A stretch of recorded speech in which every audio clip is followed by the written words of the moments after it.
الرحيم إن الله وملائكته يصلون على النبي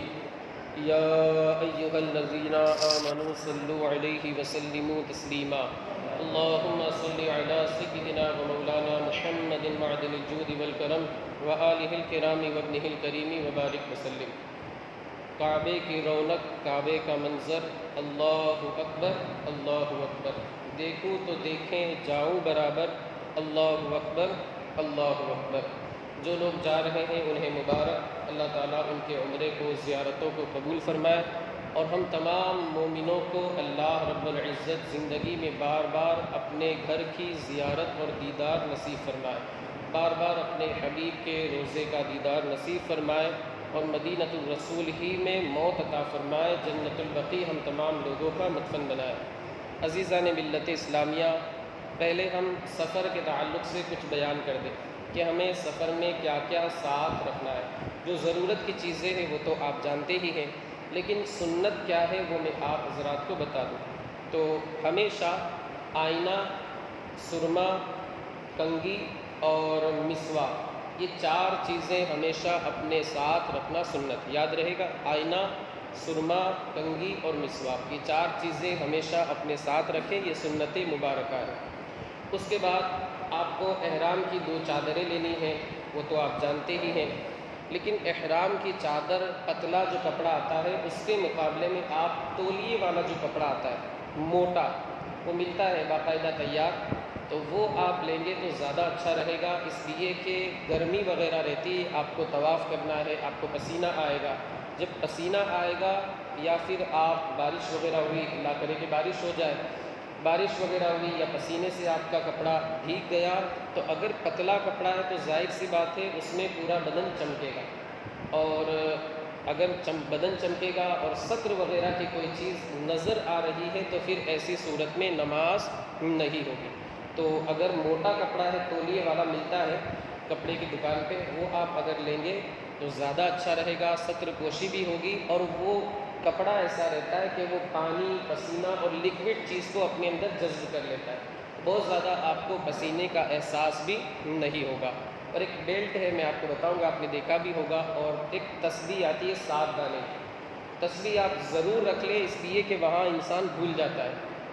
کہ میرے کتنے چکر ہوئے، کتنے پھیرے ہوئے، وہاں پر بھول جاتا ہے۔ ایک 7 دانے کی تسبیح ملتی ہے مکتب وغیرہ میں، اسے آپ خرید لیں۔ تو یہ 4 چیزیں آپ کو رکھنی ہیں، اور ایک چیز جو ہے وہ آپ روزے رسول پہ جب حاضری کے لیے جائیں گے تو اگر آپ نے نہیں سلوائے ہیں تو سلوا لیں یا تیار لے لیں، ایک سفید رنگ کا پورا ڈریس، یا تو آپ جبہ لے لیں یا کرتا پاجامہ لے لیں، سفید رنگ کا نیا ہو تو یہ کیا ہے، بہتر ہے، اس لیے کہ اللہ کے رسول صلی اللہ علیہ وسلم کو سفید رنگ کا لباس بہت پسند تھا۔ ہمارا کفن بھی سفید ہونا ہے، احرام کا کپڑا بھی سفید ہے، اور سب سے بڑی بات یہ ہے کہ یہ کلر حضور کا پسندیدہ ہے، آپ کو سفید رنگ کا لباس پسند تھا۔ بارگاہ رسالت میں آپ حاضری دیں گے، پہلے ہی سے آپ سفید رنگ کا کپڑا سلا لیں، اور نیا امامہ، نیا کپڑا تو لینا ہی ہے، نیا امامہ بھی آپ لے لیں تو اچھا رہے گا۔ یہ سب مستحبات میں سے ہے، ضروری نہیں، لیکن جب آپ حاضری دے رہے ہیں تو اللہ کے رسول صلی اللہ علیہ وسلم کی جو پیاری پیاری سنتیں ہیں ان کو اپناتے ہوئے حاضری دیں گے، انشاءاللہ آپ کی حاضری مقبول ہو جائے گی۔ اسی طرح مطلب سفید کپڑے اور نیا امامہ، نیا لباس آپ لے لیں، اور دوستوں سے، رشتہ داروں سے، احباب وغیرہ سے معافی تلافی کر لیں۔ کوئی قصور آپ سے ہو گیا ہے، کوئی غلطی ہو گئی ہے تو ان سے معافی تلافی کرا لیں۔ حدیث پاک میں ہے کہ جن لوگوں سے معافی مانگی جائے ان لوگوں پر بھی لازم ہے کہ وہ معاف کر دیں، ورنہ تو پھر حوض کوثر پر آنا نصیب نہیں ہوگا۔ آپ یاد رکھیں، کتنی بڑی بات ہے کہ اگر بندہ کسی سے معافی مانگ رہا ہے تو سامنے والا معاف کر دے، ورنہ پھر قیامت کے دن حوض کوثر پر اس معاف نہ کرنے والے کو آنا نصیب نہیں ہوگا۔ رخصت ہونے سے پہلے 4 رکعت آپ حضرات کو اپنے گھر میں پڑھنی ہے۔ ان 4 رکعتوں کے اندر پہلی میں قل یا ایھا الکافرون، دوسری میں قل ھو اللہ، تیسری میں قل اعوذ برب الفلق، قل اعوذ برب الناس۔ ایک سلام سے 4 رکعت نفل نماز آپ کو پڑھنی ہے، جبکہ مکروہ وقت نہ ہو۔ 3 اوقات جو ہے، طلوع آفتاب کا 20 منٹ، غروب آفتاب سے پہلے 20 منٹ، اور زوال کا جو 40-45 منٹ کا ٹائم رہتا ہے۔ اگر یہ مکروہ وقت نہ ہو تو آپ 4 رکعتیں پڑھیں، پھر اس کے بعد آپ دعا کریں، اللہم انا نعوذ بک من وعثاء السفر وکآبۃ المنقلب وسوء المنظر فی الاہل والمال والبلد۔ یہ دعا آپ حضرات بعد میں مجھ سے سن کر کے یاد کر لیں یا ریکارڈ وغیرہ کروا لیں، ابھی مشکل سے آپ کو یاد نہیں ہو پائے۔ یہ 4 رکعتیں پڑھنے کے بعد یہ دعا کریں، اللہ رب العزت ان 4 رکعتوں کو اس کے مال، اہل و عیال کے لیے محافظ بنا دے، یعنی 4 رکعتیں اس کے گھر والوں کے لیے حفاظت کا ذریعہ بن جائے۔ پھر اس کے بعد مسجد میں آ کر کے 2 رکعت آپ کو ادا کرنی ہے، نفل نماز 2 رکعت آپ کو پڑھنی ہے، جو بھی صورت آپ کو یاد ہو وہ پڑھیں۔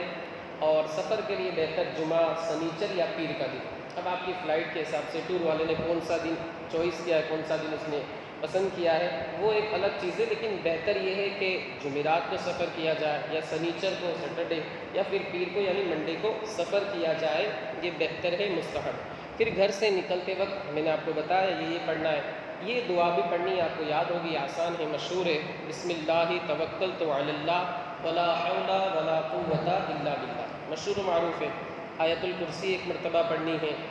اور پھر اس کے بعد قل یا ایھا الکافرون اذا جاء نصر اللہ قل هو اللہ احد قل اعوذ برب الفلق قل اعوذ برب الناس، یعنی تبت یدا کو چھوڑ کر یہ جو 5 صورتیں ہیں، 4 قل اور 1 اذا جاء، یہ 5 صورتیں آپ کو پڑھنی ہیں انشاءاللہ۔ اس کے صدقے میں بھی آپ کے گھر کی حفاظت رہے گی۔ آپ نکل گئے، سب سے آپ کو خندہ پیشانی کے ساتھ ملنا ہے، دل میں قدورت، کینہ وغیرہ رکھ کر نہیں جانا۔ اتنی بڑی جگہ پہ آپ جا رہے اور قدورت، کینہ وغیرہ سے اپنے سینے کو، دل کو پاک کر کے آپ کو نکلنا ہے۔ آپ سفر کے لیے نکل گئے، دوسروں کے لیے دعا کے بارے میں آپ کہیں کہ ہمارے لیے دعا کرنا، ہمارا سفر آسان ہو، اللہ قبول فرمائے زیارتوں کو وغیرہ وغیرہ، اس لیے کہ دوسروں کی دعا اپنے حق میں زیادہ قبول ہوتی ہے۔ اپنی دعا بھی قبول ہوتی ہے، لیکن دوسروں کی دعا ہمارے حق میں یہ زیادہ قبول ہوتی ہے۔ سب سے خندہ پیشانی کے ساتھ ملتے ہوئے آپ روانہ ہو، راستے میں جہاں کہیں آپ کو موقع ملے، جیسے فلائٹ میں تو موقع بہت مشکل ہے، ایئرپورٹ پہ آپ گئے، ماشاءاللہ جدہ اور انڈیا میں بھی مسجد کے لیے، عبادت گاہ وغیرہ نماز کے لیے بنی ہوئی رہتی، آپ کو جب بھی موقع ملے فرائض تو ادا کرنے۔ آپ یہاں سے نکلیں گے، آبادی آپ نے چھوڑ دی، جیسے سورت سے آپ نکلے ٹرین میں بیٹھ کر کے، آبادی آپ نے چھوڑ دی، بستی آپ نے چھوڑ دی، اب آپ مسافر ہو گئے،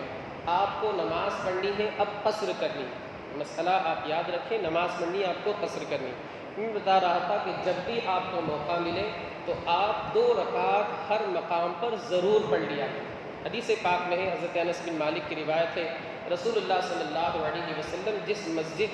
جس جگہ ٹھہرتے، جس منزل میں قیام فرماتے، وہاں 2 رکعت ادا فرما لیتے، اور ارشاد فرماتے ہیں کہ قیامت کے دن یہ 2 رکعت اس بندے کے لیے گواہی دے گی، یہ 2 رکعت اور یہ جگہ اس بندے کے ایمان کی گواہی دے۔ اور کچھ کنکر وغیرہ اگر آپ سے ہو سکے تو ضروری نہیں، کنکر وغیرہ اٹھا کر کے کلمہ شہادت وغیرہ پڑھ کر کے واپس ڈال دی، تو یہ کنکر وغیرہ پڑھ کر کے اسے واپس رکھ دینا، یہ اپنے ایمان پر گواہ بنانا ہوا۔ بزرگان دین کا طریقہ ہے، حضور اعلیٰ حضرت بھی جبل پور تشریف لائے تھے، حضور مفتی اعظم ہند، تو کنکر وغیرہ اٹھا کر کے کلمہ پڑھ کر کے انہیں واپس رکھ دیتے، تو یہ تو آپ وہاں پہنچیں گے جب، ورنہ ایئرپورٹ وغیرہ پر ایسا معاملہ نہیں ہوگا۔ پھر اس کے بعد نماز آپ کو پابندی کے ساتھ پڑھنا ہے۔ ایک مسئلہ یاد رکھیں، فلائٹ میں آپ سے جس طرح ممکن ہو نماز آپ ادا کر لیں، اور پھر بعد میں اس کے اعادے کی ضرورت نہیں۔ ٹرین میں کیا ہے کہ وقت گزر رہا ہے، وقت ختم ہو جائے گا، آپ سے ممکن ہو نماز آپ پڑھ لیں، اور پھر اس کے بعد گھر پر جب آپ پہنچے یا پھر آپ اتر گئے سواری سے، ٹرین سے، آپ پر اس کا اعادہ کرنا ضروری ہے۔ لیکن فلائٹ میں ایسا نہیں ہے، آپ نے جب صحیح طرح 2 رکعت ادا کر لی یا جو بھی آپ کی فرض نماز ہے، بعد میں اس کا اعادہ لوٹانا ضروری نہیں ہے، یعنی فلائٹ میں نماز ہو جاتی ہے، ٹرین میں نماز نہیں ہوتی۔ جب بھی آپ بلندی پہ چڑھیں تو اللہ اکبر کہیں، نیچے اتریں تو سبحان اللہ کہیں۔ جیسے لیف وغیرہ پہ آپ جائیں گے تو پھر لیف میں آپ کو چڑھنا ہوگا، لیف اوپر جا رہی ہے، آپ کو وقت وہاں بالکل ضائع نہیں کرنا ہے، کچھ بھی آپ کو تسبیح، درود شریف، کلمہ وغیرہ پڑھتے رہنا ہے۔ جب بھی آپ بلندی پہ چڑھیں سبحان اللہ، بلندی سے نیچے آئیں اللہ اکبر، یہ سفر کے آداب تھے وہاں پہنچنے کے۔ اب ہم شروعات کرتے ہیں۔ اچھی نیت تو ہمیں رکھنی ہے کہ میں ماں باپ وغیرہ سے ہم کو ملنا ہے، ان کی اجازت لینا ضروری ہے۔ کیوں؟ اس لیے کہ یہ حج نہیں ہے۔ حج جو ہوتا ہے وہ بندے پر زندگی میں ایک مرتبہ فرض ہے، اور فرض کے لیے ماں باپ کی اجازت لینا ضروری نہیں ہے۔ جیسے آپ پر نماز فرض ہے، ماں باپ کی اجازت ضروری نہیں، لیکن کوئی نفل کام ہے اس میں ماں باپ کی اجازت ضروری ہے، ان کی خوشنودی ضروری ہے۔ تو عمرے کے لیے آپ جا رہے ہیں، ماں باپ کی اجازت آپ ضرور حاصل کر لیں۔ ماں باپ کی اجازت کے بغیر آپ ہرگز سفر پر نہ نکلیں۔ اب اس کی ایک فضیلت میں بتا دوں، ایک حدیث پاک کی روشنی میں اللہ کے رسول صلی اللہ علیہ وسلم ارشاد فرماتے ہیں، رمضان میں عمرہ میرے ساتھ حج کے برابر، یعنی جس نے رمضان میں عمرہ کیا گویا کہ اس نے میرے ساتھ حج کیا۔ اللہ رب العزت ہمیں بھی یہ شرف، یہ سعادت عطا فرمائے اپنے حبیب صلی اللہ علیہ وآلہ وسلم کے صدقے میں۔ ایک اور حدیث پاک ہے، میرے آقا ارشاد فرماتے ہیں، جو عمرے کے لیے نکلا اور مر گیا، قیامت تک کے لیے اس بندے کے نامہ اعمال میں عمرے کا ثواب لکھا جاتا رہے۔ آگے فرماتے ہیں، ایک دوسری حدیث پاک ہے کہ عمرے سے عمرے تک، یعنی ایک عمرہ دوسرے عمرے تک کے لیے کفارہ ہے ان گناہوں کا جو درمیان میں ہے۔ تو یہ بہت بڑی عبادت ہے، اللہ تعالیٰ ہمیں بار بار یہ شرف عطا فرمائے، لیکن اس کا لحاظ اور خیال رکھنا بہت ضروری ہے۔ بہت سارے لوگ وہاں سے آتے ہیں تو پھر وہی 3-5 میں لگ جاتے اور احکام الہی فرامین مصطفیٰ پر عمل نہیں کرتے، نمازیں وغیرہ ترک کرتے، معاذ اللہ۔ تو یہ ساری چیزوں سے پرہیز کرنا، یعنی عمرے کی برکتیں انسان کے چہرے پر اس کی رونق نظر آنی چاہیے۔ یہ نہیں کہ بس ایک معاذ اللہ اس نے فارمیلٹی پوری کر لی اور بس ایک ہم نے ادا کر لیا، یہ نہیں ہونا چاہیے، بلکہ اس کے چہرے پر عمرے کی رونق، عمرے کی برکت، عمرے کی نورانیت نظر آنی چاہیے۔ اب میں احرام کا جو طریقہ ہے ابھی بتاتا ہوں پریکٹیکلی، لیکن پہلے ایک بات بتاؤں کہ کیا کرنا ہے احرام سے پہلے۔ جیسے آپ مکے پہنچیں گے تو مکے سے پہلے ہی آپ کو احرام باندھ لینا ہے، یا آپ مدینہ شریف پہلے جا رہے ہیں۔ اچھا، بعض لوگوں نے یہ بھی سوال کیا کہ ٹور والے پہلے مدینہ منورہ لے جاتے ہیں تو جدہ اتارتے ہیں، پھر وہاں سے بس میں بٹھاتے ہیں۔ اب جدہ ہم بغیر احرام کے رک سکتے ہیں یا نہیں؟ تو اس کا جواب یہ ہے کہ جدہ جو ہے وہ میقات سے باہر ہے، آپ بغیر احرام کے جدہ میں رک سکتے ہیں، وہاں سے آپ مدینہ منورہ روانہ ہو جائیے۔ 6-7 دن جو بھی ٹور والے کی طرف سے ہے وہاں پر آپ رکیے، پھر عمرے کا احرام باندھ کر کے ذوالحلیفہ، ابیار علی مدینہ منورہ میں ایک جگہ ہے، وہاں پر بہت خوبصورت مسجد بھی بنی ہوئی ہے، اسی کو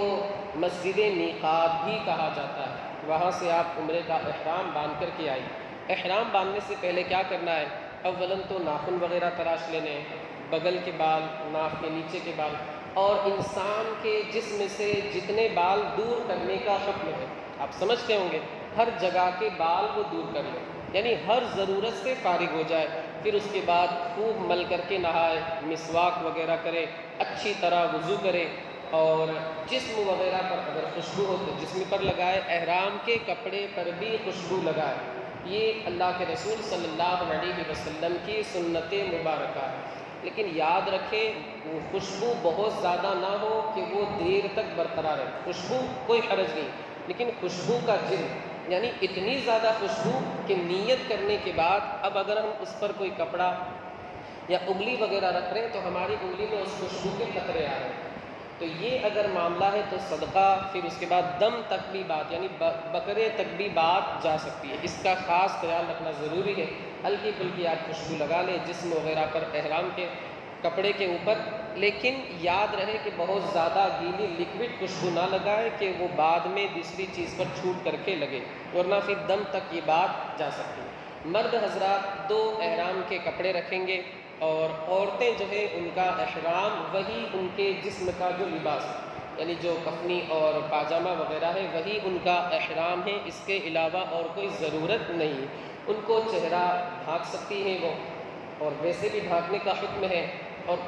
چہرہ نہیں، چہرہ سر جو ہے وہ ڈھانکے گی لیکن چہرہ کھلا رکھے گی، سر ڈھانک دے گی لیکن چہرہ کھلا رکھے گی۔ آج کل مارکیٹ میں سلے سلائے اسکارف ملتے ہیں،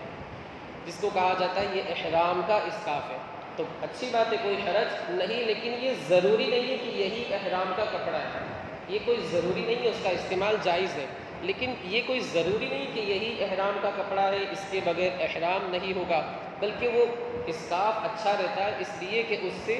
پورے جسم کا، یہاں سے وہ شروع ہوتا ہے، وہ اوڑھنی ایک طرح کی رہتی ہے اور پورے جسم کا اس میں ستر ہو جاتا ہے، تھوڑا ڈھیلا بھی رہتا ہے تو پورے جسم کا اس میں ستر ہو جاتا ہے، بہت اچھی بات ہے، لیکن یہ ضروری نہیں ہے کہ یہی کپڑا آپ خریدیں۔ مارکیٹ والے تو اپنی تجارت کو چمکانے کے لیے ایسا لکھتے ہیں، لیکن یہ کوئی ضروری نہیں ہے، آپ دوسرے کپڑے کا بھی احرام اپنے گھر والوں کو، اپنی گھر کی خواتین کو پہنا سکتے ہیں۔ دوسری بات کہ آج کل پی کیپ ملتی ہے، حافظ برادرز میں ملتی ہے اور بھی دوسری جگہ ملتی ہے، پی کیپ یعنی کیپ رہتی ہے جسے وہ کرکٹر لوگ پہنتے اور آگے ایک کپڑا رہتا ہے، نقاب جیسا ایک کپڑا رہتا ہے، تو اس کے پہنانے میں بھی کوئی حرج نہیں ہے، لیکن چونکہ وہاں ہوا چلے گی یا پھر کسی کا ہاتھ وغیرہ لگے گا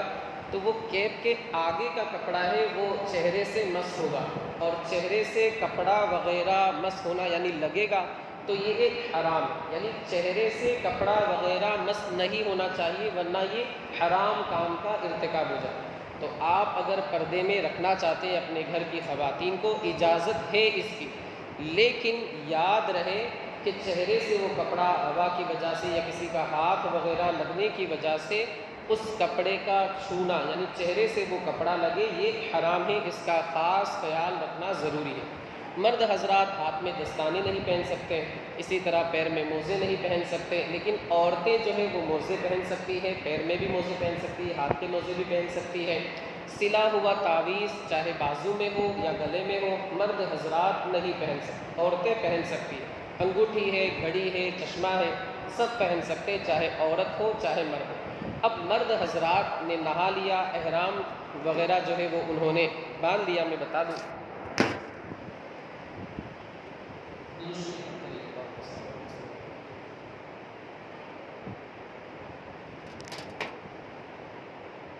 دیکھیے یہ چادر ہے،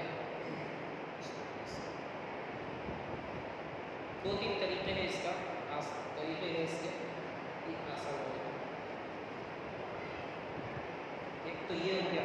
پیچھے سے آپ کو جتنا ٹائٹ کرنا ہے یہاں سے آپ اسے کر سکتے ہیں۔ اس کے بعد دوسرا طریقہ یہ ہے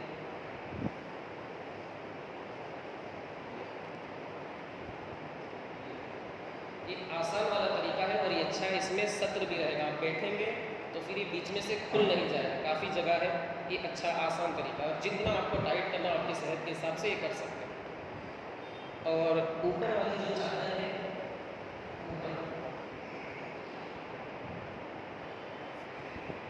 اس کا طریقہ یہ ہے، لیکن خاص خیال رکھیں آپ، جیسے مطاف یعنی کعبے کے ارد گرد جہاں لوگ طواف کرتے ہیں تو وہاں اگر چادر اس طرح کھسک جائے تو زور سے خیال رکھنا ہے، کیونکہ وہاں کچھ حضرات گنجے بھی رہتے ہیں یعنی ٹکلے بھی طواف کر رہے ہوتے ہیں، اب یہ جو کپڑا ہے ان کے سر میں بالوں پہ بہت جلدی پھنس جاتا ہے، ان کے سر پر جیسے ہی یہ کپڑا پہنچا ان پر صدقہ ضروری ہو جائے، خاص اس مسئلے کا آپ خیال رکھیں۔ یہ آپ کو ایسے یہ پیچھے سے پیچھے والا حصہ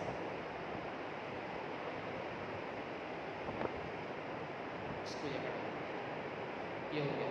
مردوں سے۔ اب جب نماز پڑھیں گے تو ظاہر سی بات یہ حصہ پورا کھل جائے اور یہ اچھا نہیں لگتا، بہتر نہیں لگتا، تو علماء نے فرمایا کہ اس طریقے سے تھوڑا سا پھیلا اللہ، تو یہ بات بھی نہیں کھلے گا اور جو خلاف بہتر سے بچنا بھی ہو جائے۔ بات سمجھ گئے؟ چہرے سر وغیرہ پر احرام کا کپڑا نہیں رکھنا ہے، اگر جیسے اتفاق سے آپ نے اس طرح کیا اور سر پہ کپڑا چلا گیا فوراً صدقہ ضروری ہو جائے۔ احرام میں ایسا ہے کہ جان بوجھ کر ہو یا بھول کر کے ہو، کچھ بھی ہو، بہرحال صدقہ ضروری ہے، اور اگر 12 گھنٹے تک یہ کپڑا آپ کے سر پر رہا تو پھر دم دینا ضروری ہے، یعنی بکرا ذبح کرنا ضروری ہے۔ اور دوسرا یہ کہ یہ جو لنگی میں نے ابھی ٹائٹ کی، اب بعض حضرات کو جیسے کمفرٹیبل نہیں لگتا تو شریعت کا مسئلہ یہ کہ لنگی کو روکنے کے لیے بیلٹ نہیں پہن سکتے، بیلٹ تو آپ نے دیکھا ہوگا، لنگی کو روکنے کے لیے بیلٹ نہیں پہن سکتے، ہاں اس میں ایک رقم رکھنی ہے، جیسا کو حلق کرانا ہے 5 ریال اس میں رکھنے، یا کچھ بھی پیسے وغیرہ ضرورت کی چیزیں رکھنے کی نیت سے آپ بیلٹ پہن سکتے ہیں۔ لنگی روکنے کی نیت سے آپ بیلٹ نہیں پہن سکتے، یہ مسئلہ آپ خاص یاد رکھیں۔ یہ احرام آپ نے پہن لیا ماشاءاللہ، اب اس کے بعد آپ کو 2 رکعت نماز ادا کرنی ہے نفل، ہو سکے تو پہلی رکعت میں قل یا ایھا الکافرون، دوسری رکعت میں قل ھو اللہ احد، پھر اس کے بعد آپ کو لبیک اللہم لبیک ایک مرتبہ کم سے کم بلند آواز سے کہنا ہے۔ سبحان اللہ، الحمدللہ سب کہہ سکتے ہیں، لیکن سنت جو ہے وہ لبیک اللہم لبیک یہ کہنا ہے۔ یہ تو الحمدللہ بہت سارے تقریباً تمام حضرات کو یہ یاد ہوگا۔ پھر اس کے بعد آپ کو عمرے کی نیت کرنی ہے، اللہم انی ارید العمرۃ فیسرھا لی وتقبلھا منی۔ عربی میں کرنا ضروری نہیں ہے، آپ کی نیت دل میں ہے کافی ہے، ورنہ بہت سارے حضرات کو عربی وغیرہ میں دشواری ہوگی۔ نیت دل کے ارادے کو کہتے ہیں، آپ نے دل سے نیت کر لی یہ کافی ہے۔ ایک حدیث پاک ہے کہ اللہ کے رسول صلی اللہ علیہ وسلم فرماتے جب بندہ لبیک کہتا ہے تو اسے بشارت دی جاتی ہے۔ صحابہ اکرام نے عرض کیا رسول اللہ کس چیز کی بشارت دی جاتی ہے؟ میرے آقا ارشاد فرماتے ہیں لبیک کہنے والے کو جنت کی بشارت دی جاتی ہے۔ تو جتنی زیادہ مرتبہ آپ سے ہو سکے لبیک کی آپ کثرت کرتے رہیں۔ پھر لبیک آپ نے کہہ دیا، نیت کر لی، نیت کرنے کے بعد اب احرام کی پابندیاں آپ پر ضروری ہے، احرام کی پابندیاں آپ پر ضروری ہے۔ اچھا، نیت کرنے کے بعد ہمیں کیا کہنا ہے، یعنی لبیک کے بعد ہمیں کون سی دعا پڑھنی ہے؟ تو آپ اردو میں بھی کر لیں گے تو چلے گا، ویسے ایک حدیث پاک میں منقول ہے اللہم انا نطلب منک رضاک والجنہ ونعوذ بک من غضبک والنار، یعنی اللہ کے رسول صلی اللہ علیہ وسلم جنت اور اللہ کی رضا کا سوال کرتے تھے اور جہنم اور اللہ کے غضب سے پناہ مانگتے تھے اللہ کی۔ تو آپ اگر اردو میں کر دیں گے تو بھی چلے گا، لیکن آپ کے ساتھ اگر کوئی عالم دین ہے تو آپ کو انشاءاللہ وہ پڑھا دیں گے تو یہ بھی چل جائے گا۔ پھر اس کے بعد لبیک وغیرہ آپ کثرت سے جہاں بھی آپ بلندی پہ چڑھے، بس میں چڑھے، ادھر ادھر لبیک آپ کثرت سے پڑھتے، لیکن بہت زیادہ زور سے بھی نہیں کہ اپنے کو تکلیف ہو یا دوسرے کو تکلیف ہو۔ خواتین جو ہے وہ تو بالکل آہستہ آواز میں کہ خود اسے سنائی دے، دوسروں کو سنانے کی ضرورت نہیں، اس لیے کہ عورت کی آواز بھی عورت، مرد حضرات معتدل آواز میں پڑھتے رہے لبیک اللہم لبیک لبیک لا شریک لک لبیک، وہ آپ کو بس میں وہ جو گائیڈ رہتا ہے وہ بھی پڑھاتا رہے گا۔ پھر اس کے بعد آپ ماشاءاللہ پہنچ گئے جیسے مطاف کے اندر، سب سے پہلے آپ کو بولی گیا ہوٹل میں پہلے آپ کو جیسے رات کا وقت ہے تو آپ کو پہلے کھانا کھلائے گا، آپ کھائیے، کوئی حرج نہیں ہے، لیکن اس کے بعد اکثر و بیشتر روح افزا رہتا ہے، ایک شربت لال والا آتا ہے رمضان شریف میں، بڑے شوق سے پیتے لوگ، تو وہ آپ کو نہیں پینا ہے۔ احرام کی پابندیاں آپ پر ضروری ہے، کوئی بھی خوشبودار شربت آپ کو نہیں پینا ہے۔ آپ نے 1 گھٹ پیا، 2 گھٹ پیے، صدقہ فوراً ضروری ہو گیا، 3 گھٹ پیے فوراً دم دینا لازم، چاہے بھول کر ہو، ہمیں پتہ ہی نہیں تھا، تو یہاں پتہ والی کوئی بات نہیں ہے۔ اور پھر اس کے بعد جب آپ نے کھانا وغیرہ کھا لیا، اپنی ضرورتوں سے فارغ ہو گئے، پھر اس کے بعد آپ یہاں آئیے، آپ کو اگر کوئی لے آتا ہے تو ٹھیک، ورنہ آپ دیکھا ہوگا خود نے، آپ جب پہنچیں گے تو خانہ کعبہ جو ہے وہ انڈر گراؤنڈ، یعنی نیچے آپ کو سیڑھیوں سے نیچے اترنا، تو آپ نگاہوں کو نیچے رکھنا ہے، نگاہیں اوپر نہیں رکھنی، ایک تجسس رہتا ہے کہ ہم خانہ کعبہ کو دیکھیں، آپ نگاہیں نیچے رکھ کر کے جائیے۔ پھر جب آپ خانہ کعبہ کے سامنے، یعنی وہ سیڑھیاں نظر آ جائے گی، سیڑھیوں سے آپ جب نیچے اتریں گے، آپ نگاہ اٹھائیں گے، آپ کے سامنے خانہ کعبہ ہوگا۔ حدیث پاک میں ہے کہ خانہ کعبہ پر پہلی نظر جب پڑتی ہے اس وقت بندہ جو بھی دعا کرتا ہے اللہ اس کی دعا کو رد نہیں فرماتا بلکہ قبول فرماتا ہے۔ تو آپ اس وقت دعا کریں اللہم اجعلنی قرارا وارزقنی فیہا رزقا حلالا، یعنی کعبے کو دیکھ کر کے یہ دعا پڑھنی ہے، اور اس کے بعد آپ جو دعا چاہیں وہ مانگ سکتے ہیں۔ علامہ شامی نے فرمایا ہے کہ تمام امت مسلمہ کی بے حساب مغفرت کی دعا کریں، اس لیے کہ اس سے بڑی دعا اور کوئی ہو ہی نہیں سکتی۔ نظمی میاں کا ایک کلام ہے ماشاءاللہ باقاعدہ، انہوں نے لکھا ہے، وہ فرماتے ہیں کعبے کے در کے سامنے مانگی ہے یہ دعا فقط، ہاتھوں میں حشر تک رہے دامن مصطفیٰ فقط، یقیناً اس سے بڑی دعا بھی کوئی ہو ہی نہیں سکتی۔ یہ عقیدے کی چیزیں، عقیدے کی تعلیم ہے۔ اس کے بعد آپ سے جو بھی آپ کی مراد ہے جائز وہ آپ دعا کریں، انشاءاللہ اللہ رب العزت دعا کو قبول فرمائے۔ آپ نے خانہ کعبہ کی زیارت کی اور حدیث پاک ہے اللہ کے رسول صلی اللہ علیہ وسلم ارشاد فرماتے ہیں خانہ کعبہ پر اللہ رب العزت 120 رحمتیں نازل فرماتا ہے، 60 رحمتیں طواف کرنے والوں پر نازل فرماتا ہے، 40 رحمتیں نماز پڑھنے والوں پر نازل فرماتا ہے، اور 20 رحمتیں جو خانہ کعبہ کی زیارت کرتے ہیں ان زیارت کرنے والوں پر 20 رحمتیں نازل فرماتا ہے۔ تو آپ مکے میں جتنے بھی دن رہیں، آپ نے جیسے عمرہ وغیرہ کر لیا، 2-3 عمرے کیے، آپ فرسٹ فلور پہ چلے جائیں، سیکنڈ پہ تو آپ کو کپڑوں میں جانے کی اجازت نہیں ہوگی، آپ بیٹھ کر کے اللہ اللہ کر کے خانہ کعبہ کی زیارت کرتے رہیں، انشاءاللہ ہر نگاہ کے بدلے میں اللہ آپ پر 20 رحمتوں کا نزول فرمائے۔ تو 20 رحمتیں حدیث پاک میں فرمائی گئی، اللہ کریم ہے اس سے زیادہ بھی آپ پر رحمتوں کا نزول فرمائے۔ آپ مطاف میں پہنچ گئے، اب آپ کو حجر اسود دیکھیے فور ایگزامپل، ورنہ کوئی تشبیہ وغیرہ نہیں دی جا سکتی، تھوڑی دیر کے لیے فرض کر لے کہ خانہ کعبہ کے چوکور مان لیجئے، ورنہ تشبیہ نہیں دی جا سکتی، سمجھانے کے لیے بہت سارے حضرات تو خانہ کعبہ وہ اس طرح لاتے بھی ہیں سمجھانے کے لیے۔ تو یہ حجر اسود ادھر ہے، ادھر رکن عراقی، ادھر رکن یمانی، ادھر رکن شامی، حجر اسود ہے، یہاں پر آپ آ جائیں، یعنی حجر اسود آپ کے دائیں طرف ہے، یا گرین لائٹ بھی آپ کو نظر آ جائے، حجر اسود آپ کی بالکل دائیں طرف، اب یہاں پر آ جائیے، یہاں آ کر کے آپ کو ایک دعا پڑھنی، وہ دعا بھی عربی میں ہے، دیکھیے یاد رکھیں امام اہل سنت فرماتے ہیں کہ طواف کی دعا، سعی کی دعا اور جو مختلف دعائیں ہیں، اگر کسی کو یاد نہیں ہے، لمبی دعا بھی ہے،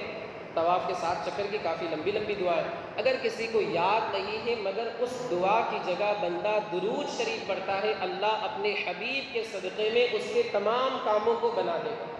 اور اس کی مغفرت بھی فرما دے گا۔ تو دعا ضروری نہیں، آپ درود شریف پڑھتے رہے، درود شریف پڑھتے رہے، درود شریف پڑھنے کے بعد پھر آپ خانہ کعبہ جو حجر اسود ہے اس کے بالکل مقابل آ جائیں۔ اب یہاں پر آپ آ گئے، ہو سکے تو آپ بوسہ دیجئے دونوں ہاتھوں کو ایسے رکھ کر کے، اگر یہ نہیں ہو سکتا ہے تو دور سے ایسے استلام کر لیجئے، چھڑی وغیرہ اگر ہے تو یہ کر لیجئے، لیکن علماء منع کرتے ہیں کیونکہ آج کل رش بھیڑ بھاڑ بہت زیادہ ہوتی ہے، چھڑی وغیرہ کسی کی آنکھ میں لگ گئی، کسی کو لگ گئی، تکلیف ہوگی، اور ویسے پولیس والے بھی اندر چھڑی آپ کو نہیں لے جانے دیں، تو آپ ایسے ہی ہاتھ سے استلام کر لیجئے، اپنے ہاتھوں کو چوم لیجئے، 3 مرتبہ آپ کو یہ کرنا ہے۔ اس کے بعد بسم اللہ والحمد للہ واللہ اکبر والصلاۃ والسلام علی رسول اللہ،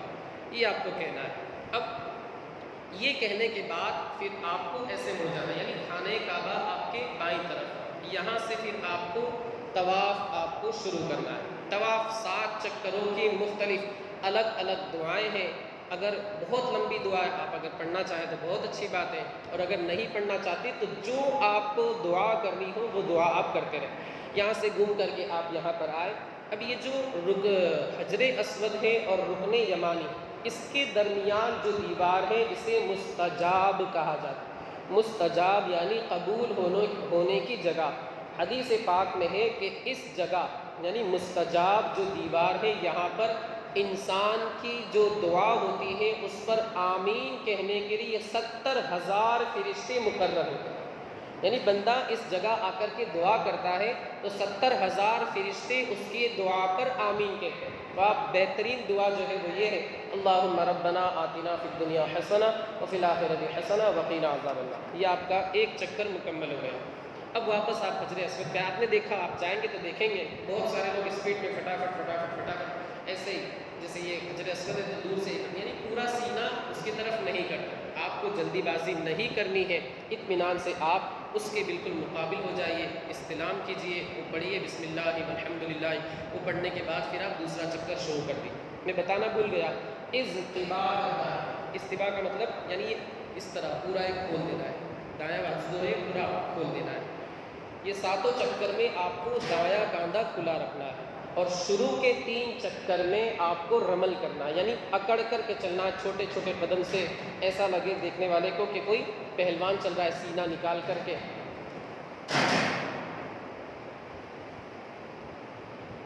شروع کے 3 پھیروں میں آپ کو رمل کرنا ہے، اکڑ کر کے چلنا ہے، اور یہ جو اجتباء یعنی دایاں کاندھا جو کھلا رکھنا ہے، یہ پورے 7 پھیروں میں کرنا ہے۔ اور یہ بات یاد رکھیں، یہ سنت ہے، اگر کسی نے اس کے خلاف کیا تو یہ مکروہ ہے، لیکن آپ وہاں جا کر کے بھی سنت چھوڑیں، یہ ضمیر مسلمان کا، سنی عاشق رسول کا گوارا نہیں ہوگا۔ تو یہ اجتباء اس طرح ایک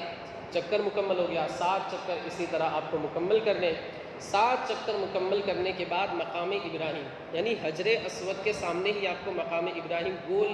سا آپ کو نظر آ جائے گا، کانچ کا بنا ہوا ہے۔ اس میں حضرت ابراہیم نے جس پتھر پر چڑھ کر کے خانہ کعبہ کی تعمیر فرمائی تھی، وہ پتھر اسی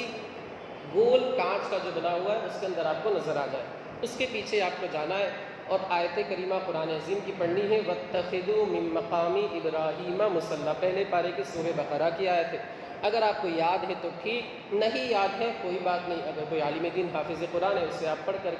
پڑھوا کر کے سن لیجیے۔ پھر آپ کو یہ جو کاندھا تھا اس کو بند کر دینا۔ بہت سارے لوگ یہ کاندھا اخیر تک کھلا رکھتے ہیں، بلکہ یہاں سے نکلتے ہیں تو کاندھا یہیں سے کھول دیتے ہیں۔ کاندھا اس وقت آپ کو کھولنا ہے جب آپ طواف کر رہے ہیں۔ یہ بات آپ یاد رکھیں، آپ بتائیں گے تو بھی وہ نہیں مانیں، لیکن آپ کا کام بتا دینا ہے۔ بحث جھگڑا لڑائی تو اس کے لیے آپ نہیں جا رہے ہیں، بلکہ آپ تو اللہ کی عبادت اور اس کی رضا حاصل کرنے کے لیے جا رہے ہیں۔ اطمینان سے آپ 2 رکعت پڑھیں، اور اس میں بھی اگر آپ سے ہو سکے پہلی رکعت میں قل یا ایھا الکافرون، دوسری رکعت میں قل ھو اللہ احد، پھر جو آپ دعا مانگنا چاہے وہاں پر مانگے۔ یہ بھی قبولیت کا مقام ہے۔ میرے آقا ارشاد فرماتے ہیں کہ جب 2 رکعت بندہ پڑھتا ہے، اللہ رب العزت اس کے تمام گناہوں کو معاف فرما دیتا ہے، اس کی بگڑی باتوں کو بنا دیتا ہے، اور دنیا اس کے پاس ذلیل ہو کر کے آتی ہے، اگرچہ اسے دنیا کی حاجت نہ ہو۔ یہ دوسرا کام ہو گیا۔ 7 کام آپ کو کرنے ہیں۔ طواف ہو گیا، مقام ابراہیم پر نماز ہو گئی۔ نماز سے فراغت کے بعد آپ آئیے ملتزم۔ ملتزم جو کعبہ مقدسہ کا دروازہ ہے اور حجر اسود ہے، آپ دیکھیں گے فوٹو ویڈیو وغیرہ میں دیکھتا ہوں جیسے کعبہ مقدسہ کا دروازہ اور یہ حجر اسود، تقریباً 3-4 فٹ کی درمیان میں جو جگہ ہے اسے ملتزم کہا جاتا ہے۔ کیا کہا جاتا ہے؟ ملتزم، یعنی چوکھٹ ملتزم۔ تو آپ وہاں پر آئیے آپ سے ہو سکے، کیونکہ یہاں پر بہت سارے لوگ، بھیڑ بھاڑ، دھکا مکی بہت ہوتی ہے، آپ وہاں کسی کو تکلیف دینے کے لیے نہیں گئے۔ آپ سے ہو سکے تو آپ آئیے، ورنہ آپ اس کے مقابل میں بھی کھڑے ہو جائیں گے، اللہ آپ کو ملتزم پر حاضری کا ثواب عطا فرما دے۔ ملتزم پر آپ آئیے، دعا وغیرہ کیجیے، پھر اس کے بعد پیچھے ہی یعنی مقام ابراہیم کے پیچھے ہی آپ کو وہاں بیزن نظر آ جائیں گے، آپ وہاں جائیے اور زمزم کا گلاس بھریے، اور کھڑے کھڑے کعبہ مقدسہ کو دیکھتے ہوئے، وہیں سے کعبہ مقدسہ کو دیکھتے ہوئے ایک دعا ہے، اللہم انی اسألک علما نافعا ورزقا واسعا وشفاء من کل داء، یہ پڑھ کر کے آگے پیچھے درود شریف پڑھ کر کے زمزم آپ خوب پیجیے، لیکن یاد رکھیے ماحول وہاں پر گرم رہتا ہے، لیکن آپ کو چونکہ زیادہ اے سی میں رہنا ہے، بہت زیادہ ٹھنڈا وہ پانی ہوتا ہے، تو آپ ٹھنڈے پانی سے پرہیز کریں، گرم پانی کے بھی نل ہوتے ہیں، تو زمزم غیر مبرد لکھا ہوتا ہے، وہ آپ پانی پیجیے، انگریزی میں بھی لکھا ہوا ہوتا ہے نوٹ کولڈ، تو آپ گرم پانی پیجیے تاکہ آپ کی صحت وغیرہ بھی، سردی وغیرہ آپ کو نہ ہو، صحت بھی اچھی رہے۔ جتنا زیادہ آپ سے ہو سکے آپ زمزم پیجیے، اور جو نیت سے بندہ زمزم پیتا ہے اللہ اس کی اس مراد کو قبول فرماتا ہے، اس مراد کو پورا کرتا ہے۔ جتنا آپ سے ہو سکے آپ زمزم آپ نے پی لیا۔ یہ کتنے کام ہو گئے آپ کے؟ 4 کام ہو گئے۔ ایک تو طواف، مقام ابراہیم پر نماز، ملتزم سے لپٹنا یا اس کے جو مقابل ہے اس میں کھڑے ہونا، دعا کرنا، پھر اس کے بعد آپ نے زمزم پیا، یہ چوتھا۔ پھر آپ آ جائیے صفا مروہ، وہاں پر لکھا ہوا ہوگا، گرین کلر کا بورڈ ہوگا، باب الصفا، ایرو بھی بنا ہوگا، وہاں پر آپ آ جائیے۔ تو اب آج کل ان لوگوں نے صفا میں 1st floor, 2nd floor, 3rd یعنی گراؤنڈ +3 ہے، تو آپ اوپر نہیں جانا ہے۔ اصل جو صفا مروہ ہے وہ کہا جاتا ہے وہ بیسمنٹ ہی ہے، بلکہ گراؤنڈ فلور آپ کے لیجیے وہی ہے، وہاں آپ آئیے، اور جلدی بازی مت کیجیے کہ جلدی سے میں فارغ ہو جاؤں، کہ آپ جلدی کے لیے یہاں پر نہیں آئے کہ آپ جلدی سے فارغ ہو کر کے میں جان چھوڑا لوں، استغفر اللہ۔ آپ وہاں جائیے اطمینان و سکون سے، وہاں خانہ کعبہ نظر آتا ہے، وہاں آپ پہنچے، اور وہاں پہنچنے کے بعد آپ کو کعبہ مقدسہ کی جانب دیکھنا۔ اچھا، جو استلام میں نے بتایا تھا یہ 8 مرتبہ کرنا ہے، چکر کتنے ہیں؟ 7 ہیں، اور استلام یعنی بسم اللہ والحمد للہ واللہ اکبر والصلاۃ والسلام علی رسول اللہ، یہ 8 بار کرنا ہے۔ اب جب آپ باب الصفا پہ پہنچے، وہاں سے آپ کو خانہ کعبہ نظر آ جائے گا، وہاں پر آپ کو یہ پڑھنا ہے ابدأ بما بدأ اللہ تعالی بہ، یہ اگر نہیں یاد ہے تو بھی کوئی حرج نہیں ہے، قرآن مقدس کی آیت پڑھنی ہے، سنتے ہوں گے آپ، ان الصفا والمروۃ من شعائر اللہ فمن حج البیت، اگر یاد ہے تو ٹھیک، نہیں یاد ہے کوئی بات نہیں، آپ درود شریف پڑھ لیجیے، اللہ تعالیٰ درود شریف کے صدقے میں آیت کریمہ کا ثواب عطا فرما دے۔ آپ نے یہ آیت کریمہ پڑھ لی یا درود شریف پڑھ لیا، اس کے بعد آپ کو پڑھنا ہے جو بھی آپ دعا کرنا چاہیں، یہاں پر بھی آپ دعا کریں، اللہ تعالیٰ اس مقام پر بھی بندے کی دعا کو قبول فرما دے۔ یہاں تقریباً 25 مرتبہ یعنی سورہ بقرہ کی 25 آیتوں کی مقدار آپ کو کھڑے رہنا ہے، سورہ بقرہ کی 25 آیتوں کی مقدار میں آپ کو یہاں کھڑے رہنا ہے، دعا کرنی ہے، اور صفا سے پھر شروعات کرنی ہے، صفا سے لے کے مروہ پہ 1 چکر، مروہ سے صفا 2 چکر، تو اس طرح مروہ پر آپ کا اختتام ہو، مروہ پر آپ کے جو 7 چکر ہیں یہ مکمل ہوں گے۔ اچھا لبیک جو ہے وہ اب نہیں کہنا ہے، طواف جیسے ہی شروع کیا لبیک ختم کر دینا ہے، اب آپ کو جو دعا کرنی ہے وہ چکر میں آپ کرتے رہیں۔ بہتر تو یہ ہے کہ ہر چکر میں آپ الگ الگ دعا کریں، سب سے پہلے چکر میں بے حساب مغفرت کی دعا کریں، دوسرے چکر میں قرض اگر آپ کے اوپر ہے تو اس کی آسانی کی دعا کریں، تیسرے چکر میں آپ وہاں عرض کریں اللہ کی بارگاہ میں، یا اللہ میں اس بار عمرے کے لیے، اگلی مرتبہ تو مجھے حج کے لیے بلا لیں، کیونکہ اس سے بہترین موقع دعا کا اور کوئی نہیں ہو سکتا۔ پھر آپ گھر والوں کی سلامتی کے لیے اگلے چکر میں دعا کریں، جو بھی آپ کو یاد آتا جائے، اردو میں تو اردو میں اور عربی میں ہو تو عربی میں آپ دعا کرتے رہیں۔ صفا مروہ کے درمیان بھی کچھ کلمات ہیں، آپ چاہیں تو وہ پڑھیں، اور چاہے تو پھر آپ جو بھی دعا کرنا چاہیں ربنا آتنا فی الدنیا وہ کرتے رہیں۔ دوسرا چکر جب آپ صفا کے مروہ سے آئیں گے پھر واپس آپ کو اس طرح کرنا ہے، بسم اللہ اللہ اکبر والصلاۃ والسلام علی رسول اللہ، پھر آپ کو یہ 7 چکر مکمل کرنے ہیں۔ کتنے کام ہو گئے آپ کے؟ 5 کام مکمل ہو گئے۔ چھٹا کام جو ہے وہ آپ کو یہ کرنا ہے، اچھا طواف کے لیے وضو ضروری ہے، پاک رہنا اور باوضو ہونا ضروری ہے، بغیر وضو کے کوئی طواف کرتا ہے تو اس پر دم دینا ضروری ہے، یعنی بکرا 1 سال کا کم سے کم، یعنی جو قربانی کے جانور میں جو شرطیں ہیں ان شرطوں کے ساتھ اس پر بکرا دینا ضروری ہے، بکرا ذبح کرنا ضروری ہے۔ لیکن صفا مروہ کی سعی کے لیے وضو ضروری نہیں ہے، بے وضو بھی اگر بندہ کر لے گا تو ہو جائے، لیکن انسان کو باوضو رہنا چاہیے کیونکہ یہ اللہ کی بارگاہ ہے، یہاں پر بے وضو بھی جائز ہے صفا مروہ کی سعی کرنا، لیکن باوضو رہے تو انشاءاللہ اس کی برکتیں بھی اس کے شامل حال رہے۔ صفا مروہ کی سعی سے فراغت کے بعد وہاں پر لوگ آپ کو نماز پڑھتے ہوئے نظر آئیں، آپ بھی وہاں پر خانہ کعبہ کی طرف، وہ صفے بھی اسی حساب سے بنی ہوئی کراس، آپ وہاں پر کھڑے ہو جائیے، 2 رکعت نفل نماز ادا کر لیجیے۔ نفل نماز جو ہے یہ مستحب ہے، وہاں مقام ابراہیم پر 2 رکعت جو پڑھنی تھی وہ کیا ہے؟ واجب ہے، اور یہ جو 2 نفل نماز ہے 2 رکعت ہے یہ مستحب ہے، اگر آپ نے پڑھا تو ٹھیک ثواب ملے گا، نہیں پڑھا تو کوئی گناہ نہیں۔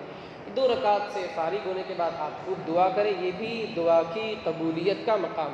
پھر اس کے بعد آپ باہر آئیں، باہر آنے کے بعد آپ حلق کرارے یا تو پورے بال اتروا دیں، یا پھر تقصیر اس میں یعنی کم سے کم پور سے کم مقدار میں آپ اپنے بال کتروا لیں، لیکن یاد رکھیں اللہ کے رسول صلی اللہ علیہ وسلم نے حلق کرا یعنی پورے بال اتروائے،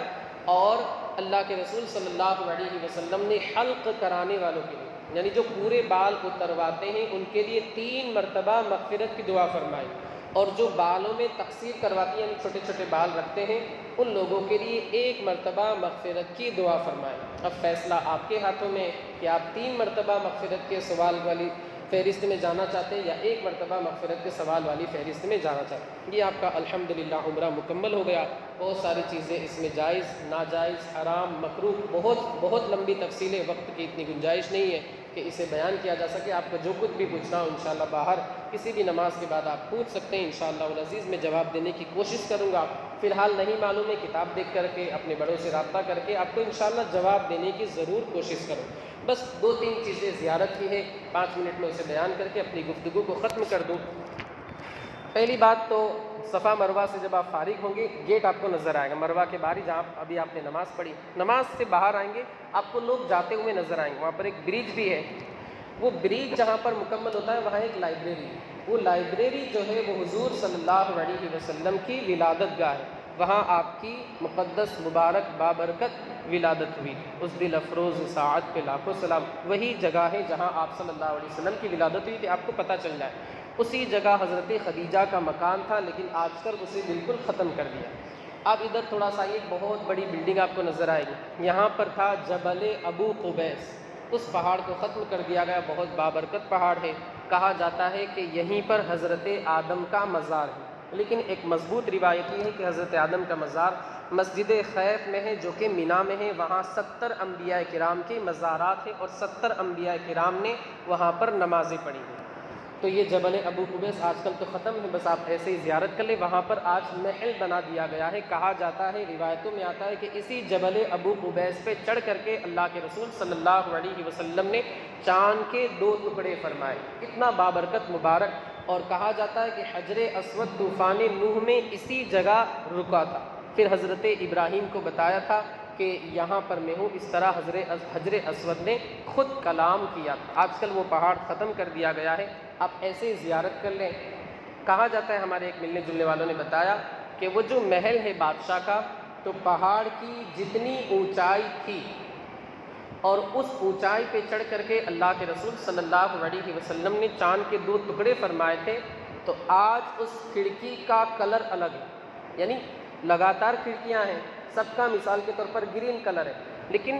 وہ کھڑکی جس اونچائی پہ چڑھ کر کے، یعنی جس کھڑکی کی اونچائی کے برابر وہ پہاڑ تھا اور وہاں سے آپ نے چاند کے ٹکڑے فرمائے تھے، اس کھڑکی کا کلر گرین نہیں بلکہ وائٹ۔ اگر آپ سے ہو سکے تو آپ اس کی بھی زیارت کریں، نبی کریم صلی اللہ علیہ وسلم پر درود بھیجیں۔